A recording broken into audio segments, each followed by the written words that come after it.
Hey, what's up, guys? I'm Kyote. I'm Kate. We are back here at Larchmont Mamaroneck TV and here in your homes.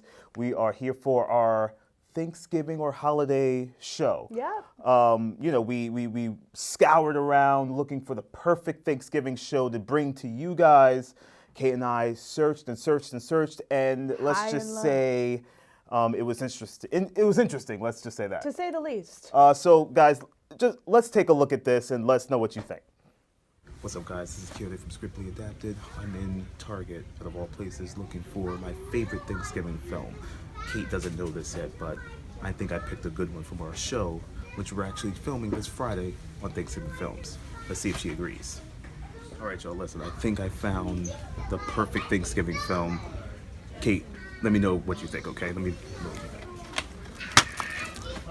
Coyote, Goodfellas, really? It's a mafia film. They kill people at dinner. Kate, come on, it's Goodfellas. Nah. You know what? Then you find something that. Great. Leave it to me. Okay. Hey guys, so apparently Kyoto left it to me to find a great holiday film. It's no sweat, I have the perfect one in mind. Why don't you guys take a little journey with me? So, Kate, Miss Big Shot, what'd you find as our great holiday Thanksgiving film? You're gonna love it, babe. Let's see. Kate, Silence of the Lambs.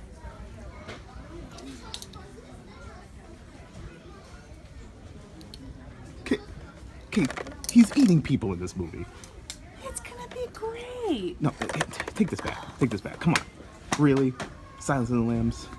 Whatever, I tried. All right, guys, I think we've come to an agreement that our movies that we picked individually are pretty terrible. No good. No good. All right, but I think we've come to an agreement that with the film we picked collectively, together, as a team, as a unit, As a married couple, as a married couple, is pretty good. I would concur. It's an oldie, But good. but goodie. I think you guys are gonna enjoy this, all right? Enjoy it. It's gonna be a good show, Thanksgiving show. You're only gonna know by what, Kyoto? Watch our show. Tune in, guys. Oldie but goodie. Bye. Later. Well, guys, as you clearly saw, Kate's film "Silence of the Lambs" was just plain insulting to the Thanksgiving culture. It was just terrible. I mean, come on, Hannibal Lecter at dinner. Come on, Wait, Kate. wait. I mean, this is true, but Goodfellas, really, Coyote? Is that supposed to be any better? All right. There's no, well, there's a sense of family, but, we'll get into that later. I get it, but guys, we did come together. We found the perfect Yep. film. Actually, it's called it's a John Hughes film, of course. Planes, Trains, and Automobiles, starring your boy Steve Martin, John Candy. Great film, funny film. John Hughes takes you on a really, interesting roller coaster with this film. They're playing off each other, John Candy and Steve Martin's characters. They're both comedic geniuses. Both at that time, at the peak of their career, I would say, especially John Candy. And John Candy was in about 9 John Hughes films anyway. Yep. So he was already getting his feet wet. He was well in his career. He actually said that this was one of his favorite films that he made, and this was almost one of those last films that he made before he died. So he really loved it. He had a great time. Now, briefly about the story, it's about this man who's trying to get home to his family, simply trying to get out of the city, out of all places, New York. to get on a plane and go back to Chicago, I believe, to get to his family and have Thanksgiving dinner. Yep. He goes through everything from missing his flight to canceled flights to canceled rental cars. Oh my God, cars on fire. And on the way through this adventure trying to get home, he finally comes across this guy, John Candy, who sells shower curtain pins as a living. He sells shower curtain pins. It's just ridiculous. And they have an adventure together. And they learn a lot about each other together on the way. That's really what the film is about. It's about learning a lot about yourself. Steve Martin and everything he does plays lovable characters, funny characters, but you really get the sense, I didn't really like his character. I thought he was obnoxious. I thought he was rude. It was perfect but for it was that time. It was. Perfect. And I thought the chemistry between John Candy and Steve Martin was just something that's unparalleled. And so we just thought the movie was great. It was so funny, and it was just really It was a feel-good film. I mean, Feel-good John film. Hughes is infamous for that. He has so many feel-good films, from 16 Candles to The Breakfast Club. Yeah. It's just great. Ferris Bueller's Day Off. Yeah, I mean, come on, you can't So you match can't that. go wrong with John Hughes films. Yeah, So Kate, yes. what do you have to say about it? Anything else? Anything? Well, I thought that, the main bulk, the meat of the film was about the contentious relationship between Steve Martin's character and John Candy's character. Yes. And it's really about how they eventually come together as one, but it's the comedic timing that they both provide as actors in this film is really shown, especially in this clip. So take a look.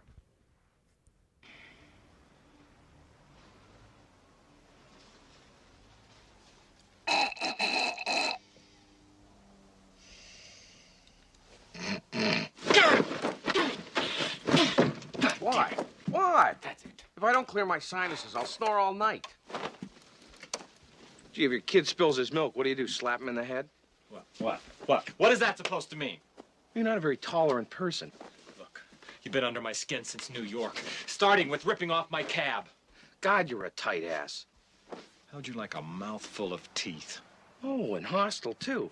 Nice personality combination. Hostile and intolerant. That's borderline criminal. Screw you. You spilled beer all over the bed, you smoke, you mess up the bathroom. Well, who let you stay in the room? I even let you pay for it so you wouldn't feel like an intruder, which you most certainly are. Oh, I'm an intruder. Yes, you're an intruder. I was having a perfectly nice trip until you walked into my life. I walked into your life. Who was that who talked my ear off on the plane? Who was that? I'm curious. Well, who told you to book a room? I did, out of the goodness of my dumb old heart. Boy, you're an ungrateful jackass. Well, go ahead, sleep in the lobby, see if I care. I hope you wake up so stiff you can't even move. You're no saint. You got a free cab, you got a free room, and someone who'll listen to your boring stories. I mean, didn't you notice on the plane when you started talking, eventually I started reading the vomit bag? Didn't that give you some sort of clue, like, hey, maybe this guy's not enjoying it? You know, everything is not an anecdote. You have to discriminate. You choose things that are funny or mildly amusing or interesting. So guys, for all of those of you who have read vomit bags or popped a Benadryl and fallen asleep before anyone has a chance to talk to you, this movie's for you. Yeah. But it was really, not only was the plot great, but you gotta thank John Hughes for casting two of the most amazing comedic geniuses in film. I mean, tell us a little bit of the characters in the cast. Well, it's talking of their contentious relationship. Obviously, that was a perfect scene for that. Their characters in the film kind of develop as they go. You know, like I said, Steve Martin's character is this high-powered marketing exec who is very stuffy and stuck up and and he starts to get really angry because he can't get home. Right. John Candy's this lovable guy who's trying to get home also, but we learn some things about his past as the film goes. He's trying to get home as well, and stumbles across Steve Martin, and their paths cross, and they become lovable enemies, if you can say. They need each other in a way, but they kind of despise each other in other ways, especially on Steve Martin's part. They can't get rid of each other. I mean, Steve Martin is one of my favorite comedic actors. I think he's brilliant in everything that he does. A movie, obviously, that comes to mind is Father of the Bride and Father of the Bride Part 2.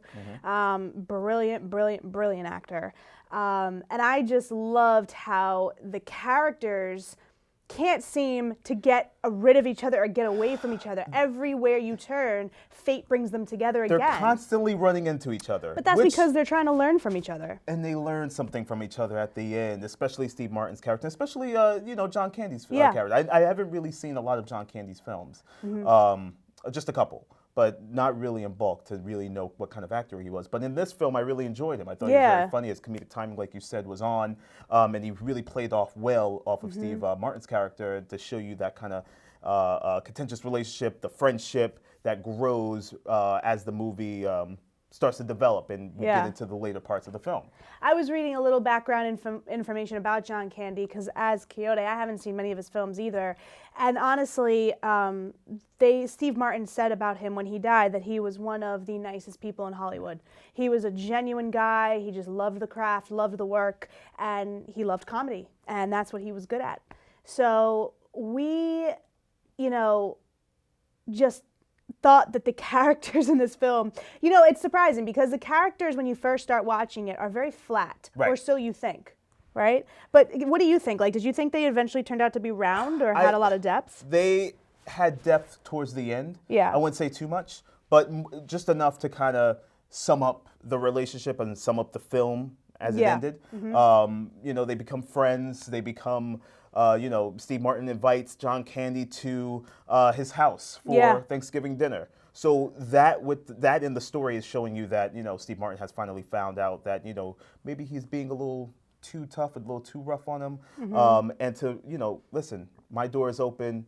Come on in. We had this crazy adventure to get here anyway. I'm not going to now watch you leave and know that you have nowhere to go for Thanksgiving. Right. So it also shows that the theme of Thanksgiving, not just eating a lot, Yeah. watching football, which I hopefully will be doing, but it shows the camaraderie between people, between neighbors, between friends, between family, and coming together as one. And it also goes to show too, like during the holidays, it's really not about you. It's about other people and what you can do to bring people together. John Candy, it's an old film. Most of you probably haven't seen it. Most of you probably won't see it. But John Candy doesn't come forth with information right away. So, Steve Martin generalizes and stereotypes and thinks he's just this guy, this big oaf, right?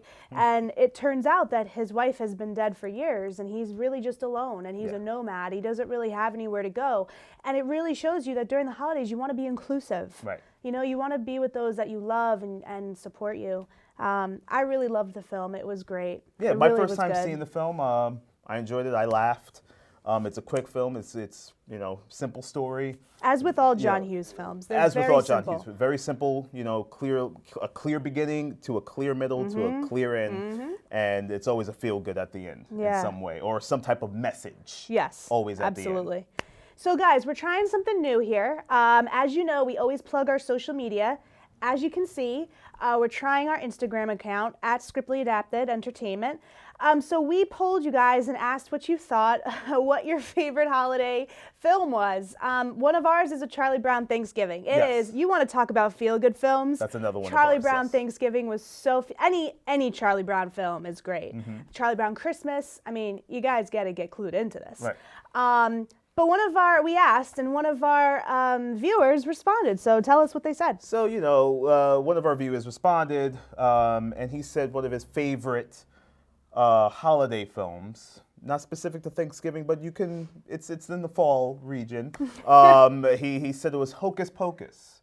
Yeah. The is interesting. Hocus Pocus cult classic. One of my favorites. One of her favorites, Know all one the of my lines. favorites. Bette Midler, Sarah Jessica Parker, Kathy Najimy. It's a great feel-good Halloween kids film. Mm-hmm. So it kind of falls into the Thanksgiving realm with the leaves falling and that whole Thanksgiving fall does. feel. It does. So thank you very much for that Instagram. Yes, at that Instagram Just post GC. at Just GC. Thank you very much. man. So clue into our Instagram, clue into our social media, our Facebook. We got a lot of stuff going on. We've been on a quick hiatus. We got hitched, so Got we're hitched. back. We're better than ever. We have some great ideas for the rest of the year, and we're going to come back strong for 2017. Awesome. Can't believe I'm saying that. Yeah. Also, Flew by. too, as we say, there's some great independent films coming out, one of which is Moonlight, which we're catching tonight. It's going to be big. Yes. They're showing it at Jacob Burns Center, or Film Center. You guys got to check it out. Check our Instagram because we're going to do a quick, scriptly adapted quickie on Moonlight tonight. Yep. Check it out. Take care, guys. Thanks for tuning in.